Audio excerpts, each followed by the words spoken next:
अगर किसी में है तो किन में है? सदगुरु में है। तुलसीपुर बबाम गम्मा भागलपुर में है ना, एक गरीब आदमी गुरु महाराज से गया सत्संग का प्रोग्राम लेने के लिए। गुरु महाराज ने समय तय कर दिया, अमुक तारीख को तुम्हारे यहां सत्संग होगा। उस गरीब आदमी के मन में क्या हुआ, कहा सरकार मैं उस तारीख को सत्संग नहीं करा पाऊंगा। गुरु महाराज ने कहा तब तुम जानो। फिर क्या हुआ, कहा सरकार मैं उसी तारीख को अब मैं सत्संग कराऊंगा। समय तो दे दिए।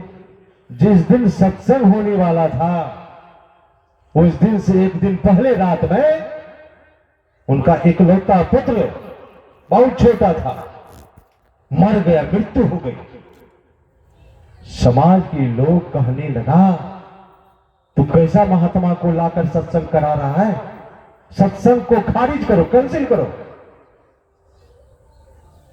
गरीब आदमी जो था ना, गुरु महाराज पर पूर्ण विश्वास, हमारे सत्संगी को विश्वास है, भरोसा है, गुरु महाराज के वचन पर भरोसा नहीं है, इसीलिए तो डमाडोल में पड़े हैं।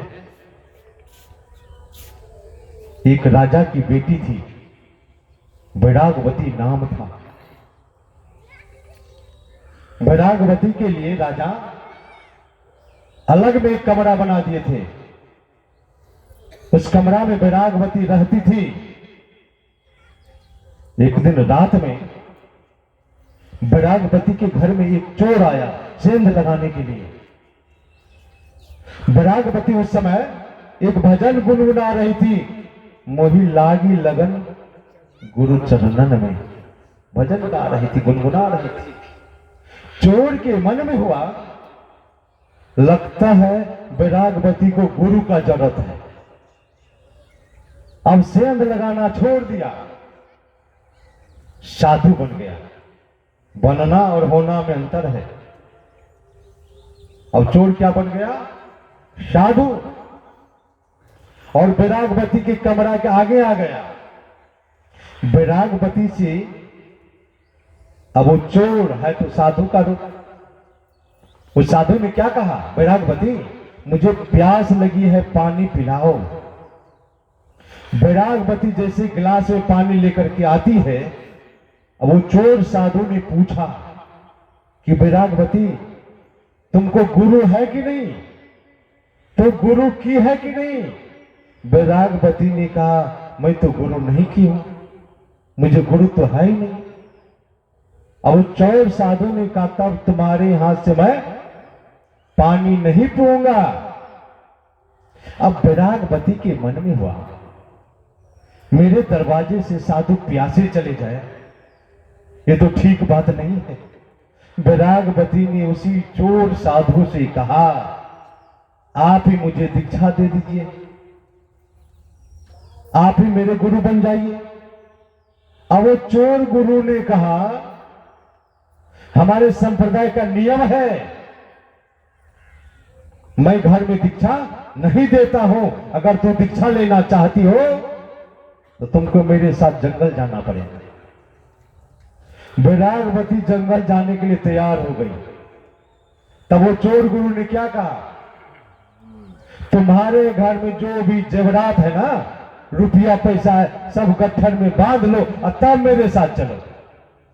वैरागवती वही की, सब रुपया गहना जेवर पोटली में बांधकर चोर गुरु के साथ लग गई।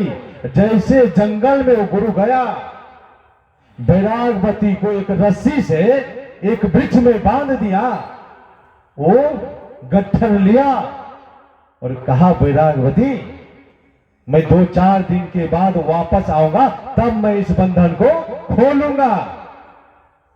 वो आने वाला था, वो तो चला गया। 3-4 दिन बीत गया। अब वैरागवती तो भूख प्यास से छटपटा रही है। भगवान का सिंहासन डोल गया।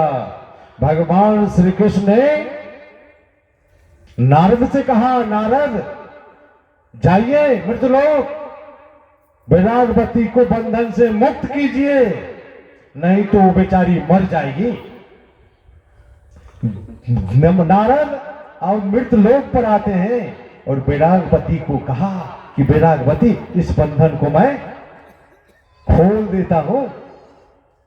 विरागवती ने कहा, नहीं, इस बंधन को मैं खोलने नहीं दूंगी। इस बंधन को जब भी खोलेंगे तो हमारे गुरु खोलेंगे, क्योंकि कह करके गए हैं जब मैं आऊंगा तब मैं इस बंधन को खोलूंगा। देखिए विश्वास, हम आपको भरोसा है, हम आपको विश्वास है। रात दिन गाते हैं श्री सदगुरु की सार शिक्षा याद रखनी चाहिए, अति अटल श्रद्धा प्रेम से गुरु भक्ति करनी चाहिए। सिर्फ मुंह बोलता है ना, दिल बोलता है? दिल नहीं बोलता है, मुंह बोलता है। नारद ने कहा, विरागवती वो चोर था, अब नहीं आएगा। विरागवती ने कहा, चोर हो या कुछ हो, उसी चोर गुरु के चलते आज तो आप मुझे दर्शन देने के लिए आए, नहीं तो दर्शन देते आप। मैं बंधन खोलने नहीं दूंगी। नारद चले गए भगवान विष्णु के पास। भगवान विष्णु से नारद ने कहा, वो तो बंधन खोलने के लिए नहीं देती है, कहीं आप जाएंगे तो मान भी जाएगी।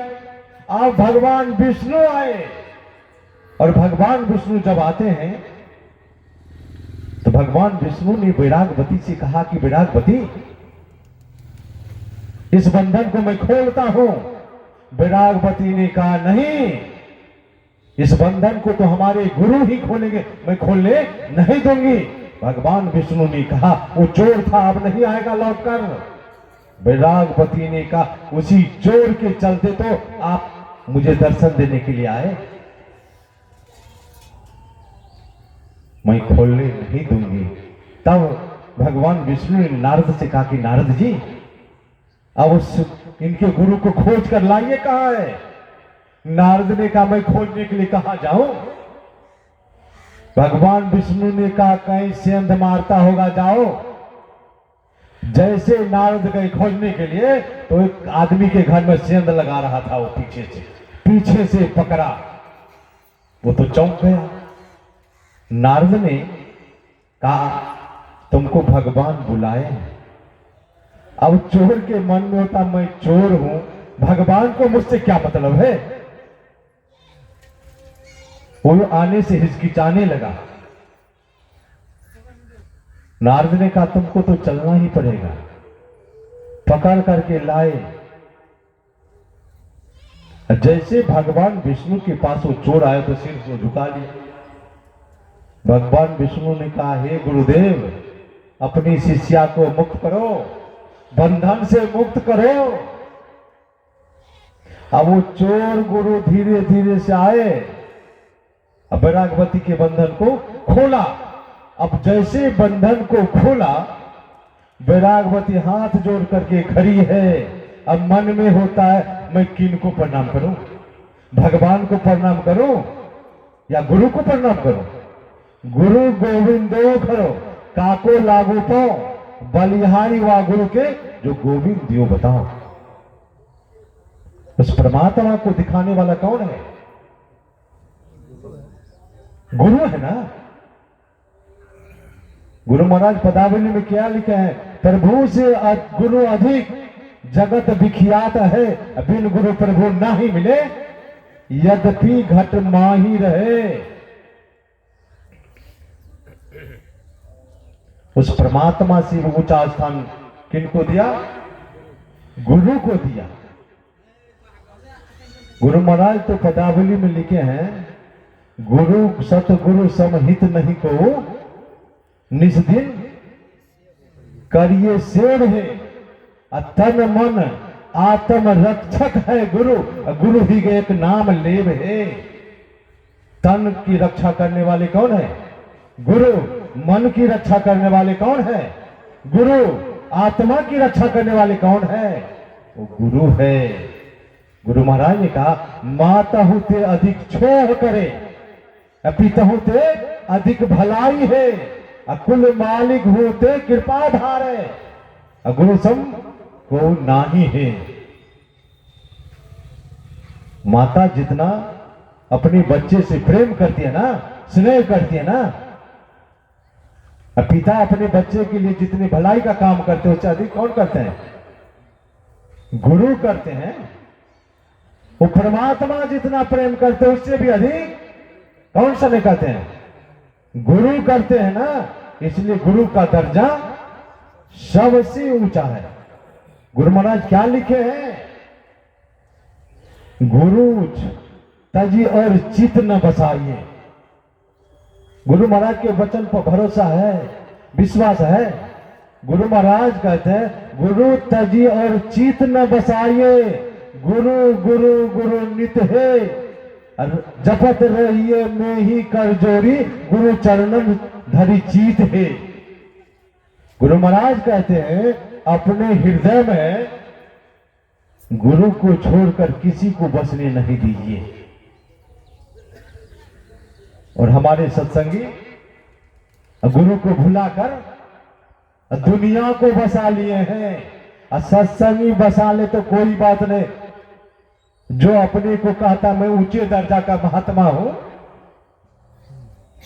ऊंचे दर्जा का महात्मा समझता अपना को, कहता है मुझसे बड़ा तो कोई महात्मा इस धरती पर है ही नहीं। क्या वो महात्मा गुरु महाराज के पदावली को नहीं पढ़ा? गुरु महाराज का जो पदावली है शुद्ध गीता है, और जो पदावली का अध्ययन कर लेगा तो जीवन में डमाडोल में नहीं पड़ेगा। और डमाडोल में जो पढ़ रहा ना, समझिए ये पदावली का अर्थ नहीं लगा पाया। वो गुरु महाराज के वचन का पर उनको भरोसा नहीं है।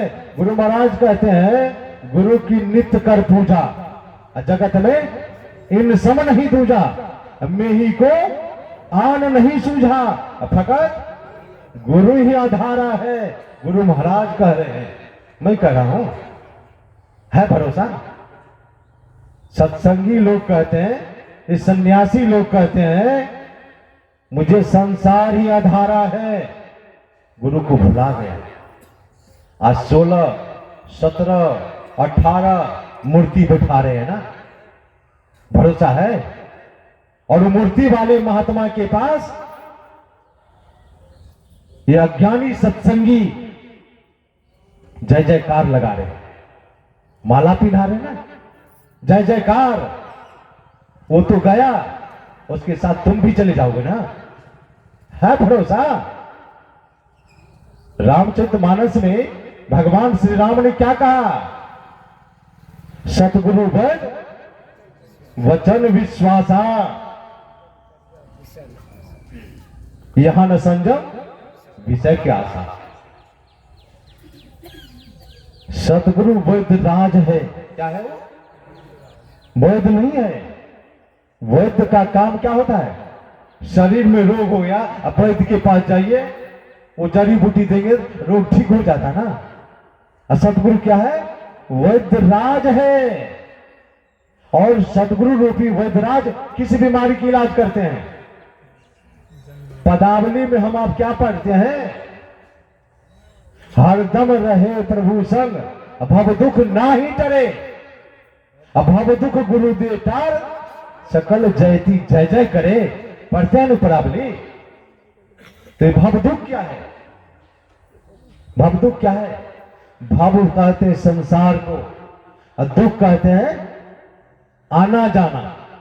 ये जो जन्म मरण है ना, मां के पेट में जाना, मां के पेट से बाहर निकलना, क्या है? भव दुख है। गुरु महाराज पदावली में लिखने की कृपा की है, आवागमन सम दुख दूजा, है नहीं जग में कोई। इसके निवारण के लिए प्रभु भक्ति करनी चाहिए। इससे बढ़कर के दुख इस संसार में नहीं है। ये जो सिर में दर्द होता है, पेट में दर्द होता है, हाथ में दर्द होता है, ये कोई बीमारी नहीं है, दुख नहीं है। सबसे भारी दुख है मां के पेट में जाना और मां के पेट से बाहर निकलना। जब हम आप मां के पेट में थे, किस प्रकार? उल्टा, सिर कहां? नीचे, पैर ऊपर। अभी लटका देंगे तो कितना देर तक रहेंगे? 5 मिनट में छटपटा जाएंगे। मां के पेट में कितने दिन लगते हैं हम? 9 महीनों तक। वहां कष्ट होता होगा कि नहीं? गर्भोपनिषद पढ़ेंगे ना, उसमें लिखा है मां के पेट में जहां मल मूत्र का थैला रहता है ना, वहीं गर्भ शिशु का मोड़ आता है। गर्भावस्था में मां कड़वा पदार्थ खा लेती है ना, मां को क्या पता, मां को क्या पता, वो जीवा स्वाद में पड़कर चटपटा पदार्थ तो खा लेती है, लेकिन गर्भ में जो शिशु है ना, वो कुमला जाता है, छटपटाने लगता है, बहुत दुख होता है, बहुत कष्ट होता है। और प्रसव के समय 1000 बिच्छू डंस मारने के बाद जितना कष्ट होता है ना, उतना प्रसव के समय मां को और गर्भ शिशु दोनों को होता है। कितना दुख है, और उतना मरने के समय में भी होता है। इससे भारी दुख इस संसार में नहीं है। इसी दुख की इलाज हमारे सदगुरु रूपी वैद्यराज करते हैं ना। भवरोग, आप हॉस्पिटल जाते हैं, क्यों जाते हैं हॉस्पिटल? रोग के कारण। रोग के कारण आप आ जाते हैं ना हॉस्पिटल, और उसी हॉस्पिटल में डॉक्टर भी जाते हैं। डॉक्टर क्यों जाते हैं? हम आप तो जाते हैं रोग के कारण, और डॉक्टर उसी हॉस्पिटल में जाते हैं रोग को भगाने के कारण। क्या डॉक्टर रोगी हो जाते हैं? ये संसार हॉस्पिटल है। क्या है? ये संसार ही हॉस्पिटल है, और इस संसार रूपी हॉस्पिटल में जितने भी जीव है वह रोगी है। अब आगमन के चक्र में पड़ा है। संसार के सभी जीव क्या है? रोगी बन करके आए हैं, और इसी संसार रूपी हॉस्पिटल में त्रिकालदर्शी संत सदगुरु वैद्यराज भी आए हैं। हम आप रोगी बन करके आए हैं, और सदगुरु महाराज वैद्यराज वैद्य बन करके आए हैं, मुअल्लिज डॉक्टर बन करके आए हैं रोग को भगाने के लिए। यही अंतर है संसारी जीव और सदगुरु में। क्या हमारे सदगुरु भी इस रोग में फंस जाएंगे, अवागमन के चक्र में फंस जाएंगे? भगवान श्री राम का जब जन्म हुआ था ना, भगवान शंकर और सती गए थे दर्शन करने के लिए। जैसे भगवान को भगवान शंकर ने देखा, वह तो भाव से विभोर हो गया, भाव से भर गया, और सती संशय से भर गई। जो संशय से भर जाए वो जीव है, और जो भाव से भर जाए वही तो सदगुरु है। ऐसे संसारी जीव और सदगुरु में अंतर है। जिस हॉस्पिटल में रोगी जाते हैं तो डॉक्टर दवाई लिखते हैं ना, लिखते हैं ना दवाई। तो हमारे सदगुरु रूपी वैद्यराज के हॉस्पिटल में हम आप आए हैं, इस डॉक्टर के पास, मुअल्लिज के पास आए हैं। इनकी क्या दवाई है, क्या औषधि है? सदगुरु की क्या औषधि है? नहीं पता है। अभी सुन रहे थे ना भगवान श्री राम की वाणी, सतगुरु वैद्य वचन विश्वासा। ये वचन जो है औषधि है, उस औषधि पर विश्वास है, औषधि पर भरोसा है? नहीं है भरोसा, बीमारी ठीक होगी? गुरु महाराज का सत्संग हो रहा था कटिहार जिला, डीएस कॉलेज में महाधिवेशन हो रहा था।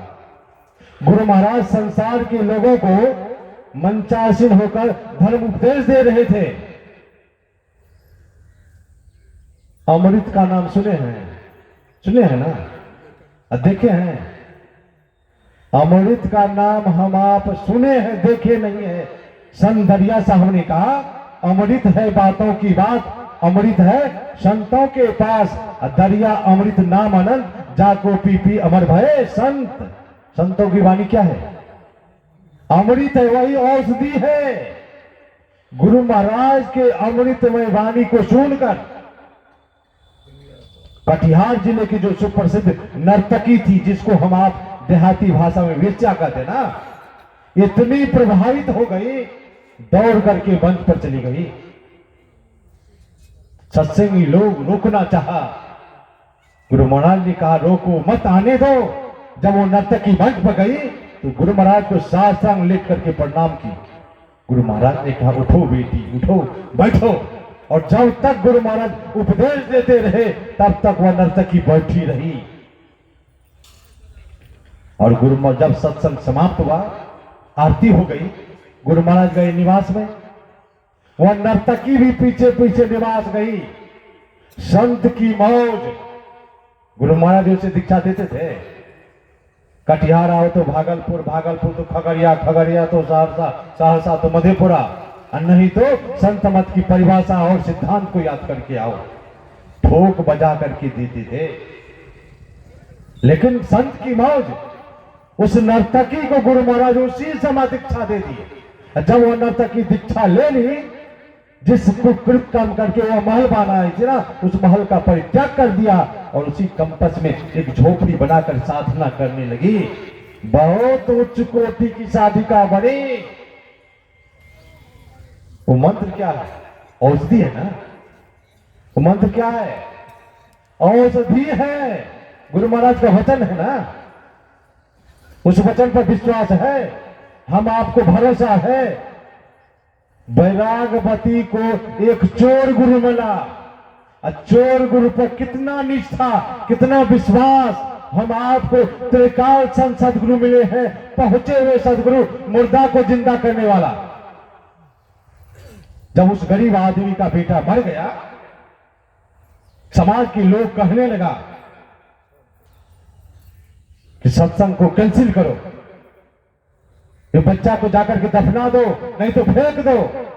वो गरीब आदमी ने कहा जब तक मेरे यहां सत्संग नहीं हो जाएगा, गुरु महाराज नहीं आएंगे, तब तक मैं इस बच्चे को न दफनाऊंगा न फेंकूंगा। कितना भरोसा। वो गरीब आदमी ने कहा जीवन से तो मेरा बेटा चला गया और सत्संग को मैं जाने नहीं दूंगा। जिस दिन सत्संग होने वाला था, गुरु महाराज आए, मंच पर चले गए, स्तुति प्रार्थना हुई, पाठ हुआ, गुरु महाराज प्रवचन करना शुरू किए। जिसका बेटा मरा था वो आगे में सिर झुका करके बैठा था। गुरु महाराज ने प्रवचन के क्रम में ही कहा लगता है तुम्हारा कुछ अनिष्ट हो गया कि तो सिर झुका करके बैठा है। बगल में जो सत्संगी बैठा था खड़ा हो गया, हाथ जोड़ करके कहा सरकार, रात में ही इसका इकलौता बेटा मर गया। गुरु महाराज ने कहा क्या इसका बेटा मर गया? कहां है इसका बेटा? चलो मैं भी देखूंगा। बेटा जो मर गया था कपड़ा में लपेट कर घर में जो सिंहासन था ना गुरु महाराज का, सिंहासन के नीचे रख दिया था। गुरु महाराज ने कहा चलो मैं भी देखूंगा कहां है इसका बेटा। मंच पर से एक फूल उठाया, जैसे गया उस बच्चे के पास, का कपड़ा हटाओ। कपड़ा को जैसे हटाया, फूल जो मंच पर से ले गए थे उनके सिर पर रखा, बच्चे के सिर पर। और गुरु महाराज कहा इनकी मां कहां है? कहो दूध पिलाने के लिए। अब गांव के लोग कहने लगा ये महात्मा कैसा है, मां बेहोश पड़ी है, बेटा मरा पड़ा है, और ये महात्मा कहते दूध पिलाने के लिए। महात्मा तो पागल तो नहीं हो गया? लेकिन किसी किसी सत्संगी को गुरु महाराज के वचन पर पूर्ण भरोसा है ना। एक सत्संगी ने कहा गुरु महाराज कह रहे हैं तो दूध पिलाने में क्या लगता है, पकड़ कर लाओ इनकी मां को। जैसे मां को पकड़ करके लाया, बच्चा को मां के सीना से लगाया, बच्चा दूध पीने लगा। ऐसे हमारे सदगुरु, रोम का बादशाह का एकलौता बेटा मर गया था। मेम साहिबा मरा हुआ पुत्र को ले गई कहा शम्स तबरेज के यहां। शम्स तबरेज के आगे मरा हुआ पुत्र को रख दिया और शम्स तबरेज से कहा रोम का बादशाह का एक लौटा बेटा है, ये मर गया है, इनको जिंदा कर दीजिए। शम्स तबरेज ने कहा, मैं कोई जादूगर नहीं हूं कि मैं इनको जिंदा कर दूं, यहां से ले जाओ। मेम साहिबा ने कहा, मैं तो आज तक यही सुन रखी हूं कि संत के दरबार से कोई खाली हाथ नहीं लौटता है। आप कह करके देखिए ये जिंदा होता है कि नहीं, नहीं होगा तो मैं लेकर चली जाऊंगी। शम्स तबरेज ने कहा, ये बालक खुदा के नाम पर हूं तो उठकर खड़ा हो जा। नहीं खड़ा हुआ। 3 बार कहा, ये बालक खुदा के नाम पर तो उठकर खड़ा हो जा। नहीं खड़ा हुआ। शम्स तबरेज ने कहा, अब ये जिंदा नहीं होगा, ले जाओ। मेम साहिबा ने कहा, आप अपना नाम लेते नहीं हैं, आप अपना नाम लेकर के कहिए और ये बालक जिंदा नहीं होगा तो मैं लेकर के चली जाऊंगी। तब शम्स तबरेज ने कहा, ये बालक शम्स तबरेज कह रहा है तू उठ करके खड़ा हो जा। जैसे शम्स तबरेज ने कहा, ये बालक शम्स तबरेज कह रहा है उठ करके खड़ा हो जा, बच्चा उठ करके खड़ा हो गया। सदगुरु महाराज ऐसे होते संत सदगुरु। परमात्मा के श्वास में भी श्वास जोड़ने का दम है तो किनमें है? संत सदगुरु में। ये पंजाब में सिख संप्रदाय में 10 गुरु हुए।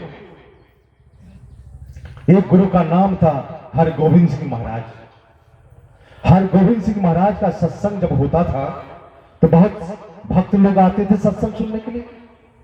जब आरती हो जाती थी तो सब चले जाते थे, लेकिन एक नारी बैठी रहती थी, निसंतान थी वो।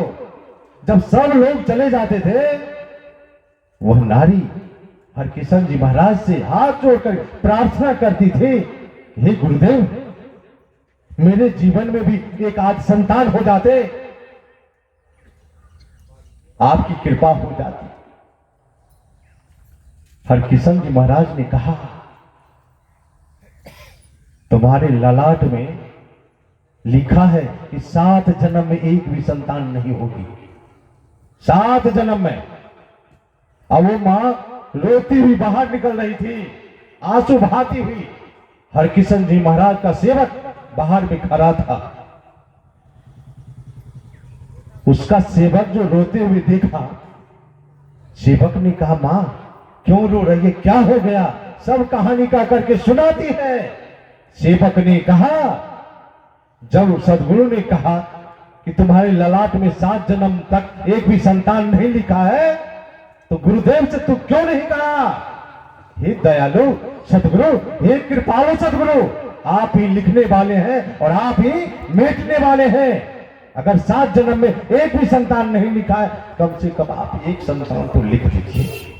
वो मां लौट गई, हरकिशन जी महाराज के चरण पर गिर पड़ी और कहा, हे कृपालु सदगुरु, हे दयालु सदगुरु, आप कह रहे हैं मेरे ललाट में 7 जन्म में एक भी संतान नहीं है, तो आप ही तो लिखने वाले हैं और आप ही मेटने वाले हैं। पाठ में क्या सुना? जो सतगुरु है वही ईश है और जो ईश है वही सतगुरु है, कोई अंतर नहीं है। गुरु महाराज ने पदावली में लिखने की कृपा किया है, प्रभु गुप्त है, गुरु प्रगट है, दोनों है एक ही दयाल। और पदावली में क्या पढ़ते हैं? जीव हित आप ही आवे, सूरत को आई तारा है। आपका अर्थ होता है परमात्मा। गुरु महाराज कहते हैं जीव हित आप ही, जीव के कल्याण के लिए, जीव के उद्धार के लिए परमात्मा ही गुरु रूप में अवतार लेकर के आते हैं। वो माई ने कहा, आप ही लिखने वाले हैं और आप ही मेटने वाले हैं, कम से कम एक संतान तो लिख दीजिए। संत तो बहुत दयालु होते हैं ना, संत बहुत दयालु होते। मैं कल भी कह रहा था, संत के दरबार में आप विनम्र होकर के जाएंगे तो झोली भर करके आएंगे और अहंकार पूर्वक जाएंगे। किसी भी प्रकार का अहंकार है, जाति का अहंकार, पद का अहंकार, मद का अहंकार, धन का अहंकार, रूप का अहंकार, विद्या का अहंकार, इस अहंकार को लेकर के जाएंगे संत के दरबार में तो खाली हाथ लौटना पड़ेगा। हरकिशन जी महाराज को दया आ गई। वो मां जो रो रही थी ना, हरकिशन जी महाराज ने कहा ठीक है, कल तू 11 बजे कागज कलम स्याही लेकर आना, मैं तुम्हारे जीवन में एक संतान लिख दूंगा। वो चली गई घर। अब कागज कलम स्याही का व्यवस्था करने लगी। लेट हो गया, 11 बज गया। हरकिशन जी महाराज घोड़ा पर चढ़कर कहीं जाने ही वाले थे, तब तक में वो माता दौड़ करके आई। कहा गुरुदेव, मैं कागज कलम स्याही लेकर आ गई हूं। घोड़े पर बैठे थे हरकिशन जी महाराज। कहा लाओ कागज कलम स्याही, मैं एक संतान लिख देता हूं।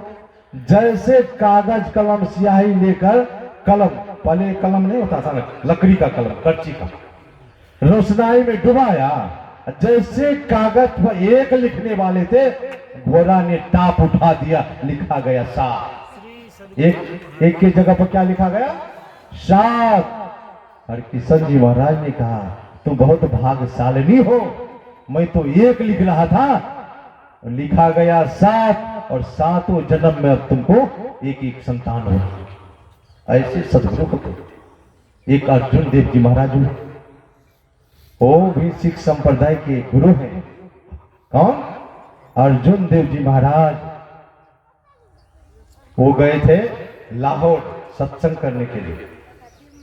जब लाहौर गए सत्संग करने के लिए, अब किसी गांव महात्मा जाते हैं ना सत्संग करने के लिए, तो बहुत लोगों के मन में इच्छा होती है कि बाबा मेरे यहाँ भोजन करें। बहुत भक्त आकर के अर्जुन देव जी महाराज को कहने लगा कि महाराज आज मेरे यहाँ भोजन। कोई कहने लगा मेरे यहाँ भोजन, कोई कहा मेरे यहाँ भोजन। अर्जुन देव जी महाराज ने कहा ठीक है, एक लिस्ट बना लो, किनके यहाँ का भोजन करना है, एक लिस्ट बना लो। लिस्ट बना लिया। एक गरीब आदमी था, नाम था मूसन। गरीब, बहुत गरीब, कमाता था खाता था। वो भी अपना नाम लिखा दिया सबसे नीचे में। सबके यहां भोजन कर लिए। बारी किनकी आई? मूसन। और उनके पिता का नाम था समन। अब वो जो कमाता था, कुछ बचा बचा करके रखता था कि गुरुदेव मेरे यहाँ आएंगे, भोजन कराएंगे। जिस दिन उनकी बारी थी ना, 5-6 दिन पहले दोनों बाप बेटा बीमार पड़ गया। जो भी पैसा बचा करके रखा था ना, सब बीमार में समाप्त। अब पैसा तो है, लेकिन अर्जुन देव जी महाराज की जो लांगड़ी था, लांगड़ी किसको कहते हैं? पंजाब में कहते हैं रसोईया का। वो लांगड़ी एक दिन पहले जाता था, जिनके यहाँ भोजन का था ना, एक दिन पहले जाता था सामान लेने के लिए। एक दिन पहले गया सम्मन के यहाँ। सम्मन को कहा कि भोजन का सामग्री दो। अब तो उसको पैसा तो है नहीं, दे तो दे कहां से? सम्मन ने कहा ठीक है, कल समय पर तो आ जाना, मैं तुम्हारे लिस्ट के अनुसार सब सामग्री खरीद करके रख दूंगा। वो चला गया। अब रात में बगल में एक सेठ था, सेठ के दुकान पर गया उधार मांगने के लिए, मैं कमा करके फिर पैसा दे दूंगा। सेठ के मन में हुआ, एक कमाता है, रोज खाता है, पैसा कहां से देगा? नहीं दिया। अब तो गुरु आने वाले हैं ना। सम्मन ने मूसन से कहा कि बेटा मूसन, चलो इसी के यहां सेंध मारते हैं, चोरी करते हैं, और चोरी करके लाएंगे, गुरु को तो भोजन करा देंगे, फिर कमा करके इनको दे देंगे। बेईमानी करने का नियत नहीं है, कमा करके फिर दे देंगे। उसी सेठ के यहां गया, सेंध लगाया, लिस्ट के मुताबिक सामान लिया। सामान लेकर घर पर आया। जब लिस्ट को मिलाने लगा तो हल्दी नमक छूट गया। सम्मन ने मूसन से कहा कि चलो मूसन फिर हल्दी नमक ले आते हैं। मूसन ने कहा दुकान से ले आएंगे।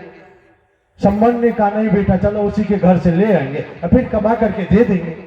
जैसे गया, जैसे नमक का थैला उठाया, हाथ से छूट गया, आवाज हुई, सेठ का नींद खुल गई।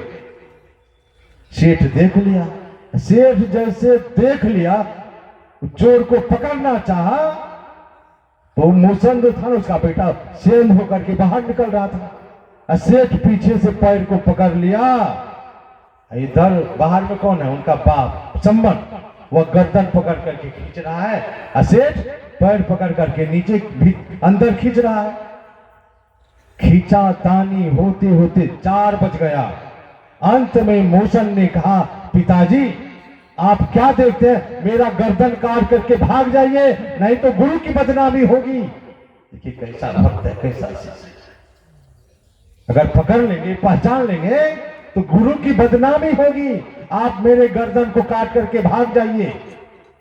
अब पिता का इकलौता पुत्र है, अब पिता के सिर पर, गर्दन पर कैसे तलवार चलाएंगे? मूसन ने कहा, मैं कह रहा हूं पिताजी, हमारी भी बदनामी होगी और गुरु की भी बदनामी होगी। और आज सत्संगी ऐसा ऐसा कर्म करता है ना, दुनिया के लोग गुरु पर उंगली उठाते हैं, अपना गर्दन देने के लिए तैयार है, गुरु की बदनामी को बचाने के लिए, गुरु की प्रतीक्षा रखने के लिए अपना गर्दन देने के लिए तैयार है। और आज सत्संगी महात्मा उस चीज को भूल गया। हम आपके चलते कोई गुरु पर उंगली उठाए, हम आपको जिंदा रहना चाहिए, हम आपको तो चुल्लू भर पानी में मर जाना चाहिए डूबकर। अंत में सम्मन ने अपने बेटा का गर्दन काट करके भाग आया और घर में रख दिया, उस सिर को कपड़ा से ढक दिया। सेठ तो जैसे चोर को खींचा तो उसके धर में सिर है नहीं। अब सेठ को शंका हो गया, पुलिस आ जाएगी तो पुलिस मुझे ही पकड़ कर कैद खाने में बंद कर देंगे, और पुलिस के मन में होगा यही काट करके यही छिपा दिया। बगल में गया उसी सम्मन के पास, क्योंकि सम्मन मजदूरी करता था ना। सम्मन को सेठ ने कहा कि सम्मन, मेरे यहां बिना गर्दन का एक लाश है, इसको तुम छिपा दो और जो पैसा लेना चाहते हो ले लो मुझसे। सम्मन ने जो सामान चुरा के लाया था ना, उतना ही पैसा मांग किया, अधिक पैसा नहीं किया। उतना पैसा सेठ दिया उसको, और सम्मन के मन में तो था कि मैं उस लाश को लाऊं। लाश को उठा करके लाया, जहां गर्दन को रखा था ना, गर्दन में लाश को सटाकर कपड़ा से ढक दिया। सुबह लांगड़ी आया, भोजन का सामग्री दिया, भोजन बनाया।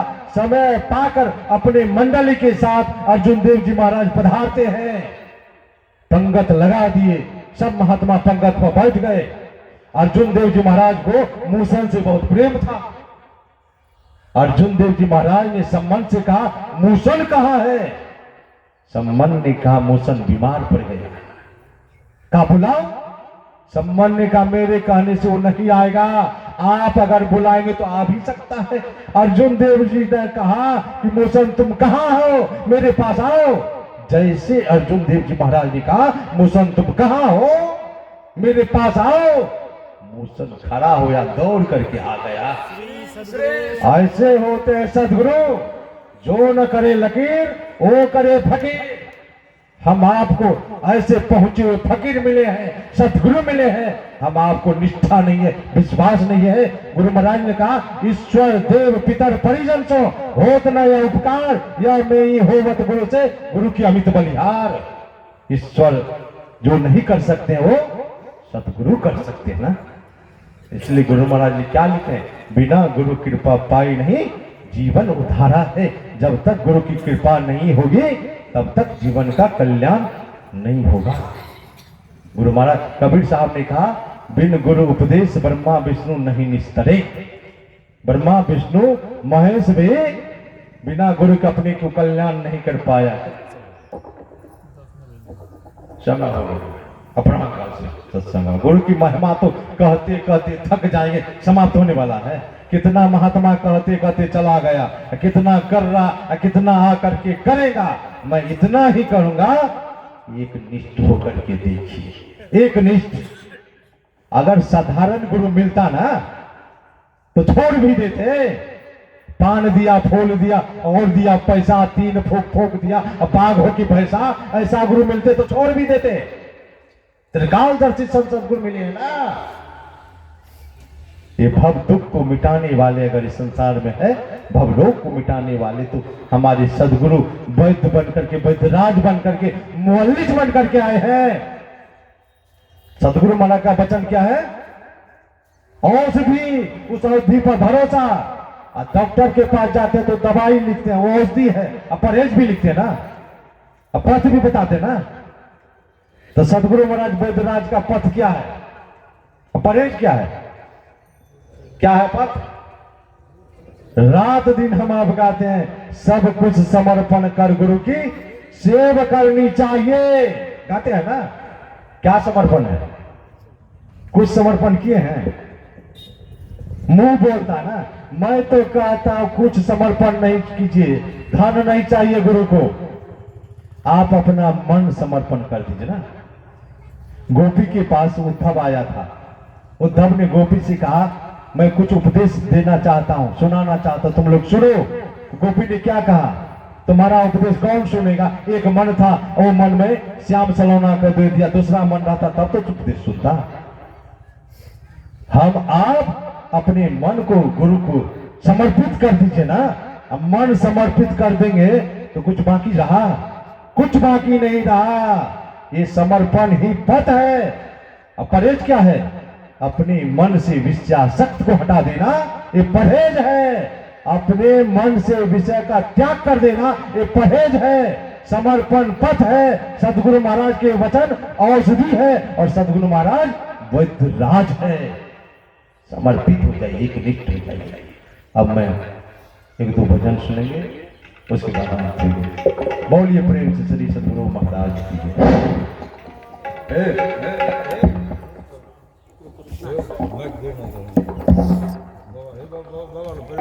अंतर्गत सत्संग ध्यान एवं यज्ञ की प्रमुखता है कि हम मानवों को भक्ति का संस्कार जगे। इसके लिए ही हम ग्रामवासी के सहयोग से यज्ञ समापन हो रहा है। अतः आप सबों से आग्रह है, मंच द्वारा घोषित कार्यक्रमानुसार सत्संग ध्यान एवं भंडारा में भाग लेने की अवश्य कृपा करें। आप समस्त सत्संगीगण इन कार्यक्रिया प्रसाद सादर आमंत्रित हैं, कार्यक्रिया के अनुसार सादर आमंत्रित हैं। अभी का भंडारा सत्संग मंदिर में होगा।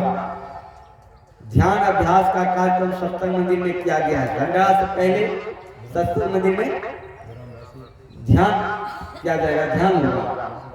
तत्पश्चात जो है सो भंडारा का कार्यक्रम होगा। ग्रामवासी द्वारा करेंगे।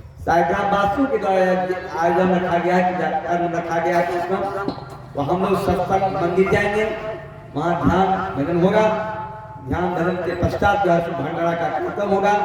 आप आए हुए तमाम सभी माता निवेदन है, आप लोग सत्संग मंदिर पहुँचेंगे, वहाँ ध्यान में भाग लेंगे।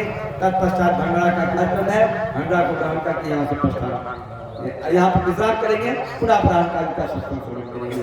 श्री सदगुरु महाराज की जय। आप सादर आमंत्रित है आयोजक के माध्यम से, ग्रामीणों के माध्यम से, ग्रामीणों के माध्यम से सादर आमंत्रित किए जाते हैं।